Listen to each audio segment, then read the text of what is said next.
La restauration, c'est fatigant à la longue. Il y a des horaires qui sont très contraignantes, donc moi, j'étais responsable, gérant, donc j'avais des employés sous mes ordres et c'est pas toujours facile. La clientèle peut être des fois aussi difficile.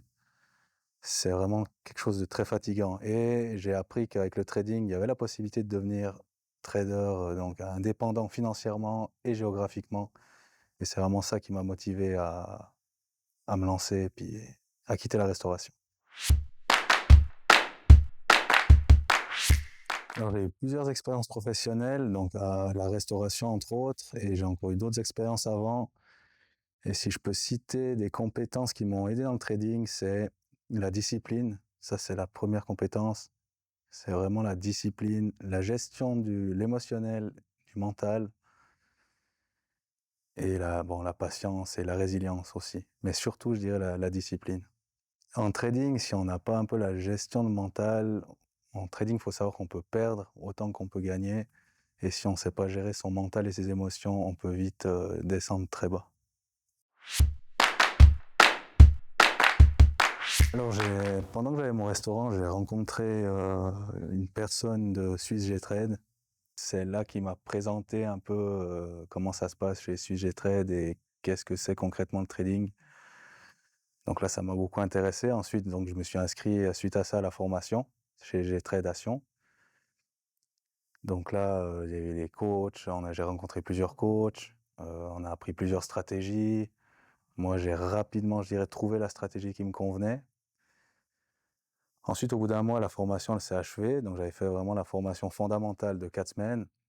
Après ces 4 semaines-là, donc j'ai commencé à trader en salle des marchés, donc formation continue, chez Suisse Tradation toujours. Et donc là, j'ai vite commencé à voir l'évolution. Et c'est cool en salle des marchés parce que bah, y a toujours un coach qui est présent, on voit d'autres traders, on peut voir les stratégies un peu des autres traders, on discute beaucoup sur l'état du marché chaque jour.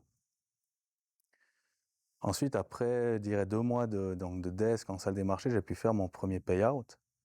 Donc là, c'était un grand moment pour moi. Bah, c'est là que j'ai réalisé que ben ouais, tous ces efforts, tous ces acharnements, ça c'est ça a marché quoi. Ça a porté ses fruits et j'ai été récompensé par mon premier payout. Ensuite, j'ai pu rester régulier dans mes payouts, donc deuxième, troisième, etc.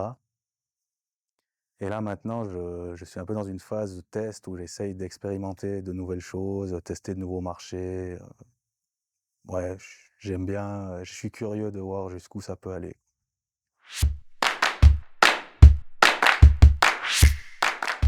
Bon alors pendant la formation, ben, les coachs, c'était de toute façon, comment dire, essentiel, très nécessaire parce que, ben, au début, le trading, quand on se met pour la première fois devant un graphique, tout est chinois, on comprend rien et ça. Et grâce aux coachs, en présentiel, surtout en salle des marchés tous les jours, pendant la formation, chaque jour, on voit les pièces se mettre ensemble et à la fin de la formation, ben, on comprend vraiment tout. On a toutes les bases pour devenir trader indépendant. Le moment où j'ai compris que le trading allait changer complètement ma vie, c'était lors de mon premier payout. Donc, il faut savoir que moi, j'avais un rêve depuis très longtemps que je pensais pas pouvoir réaliser un jour. Et 3 mois après mon premier payout, il s'est réalisé. Et ça, c'est grâce au trading et aussi à Suisse G Trade.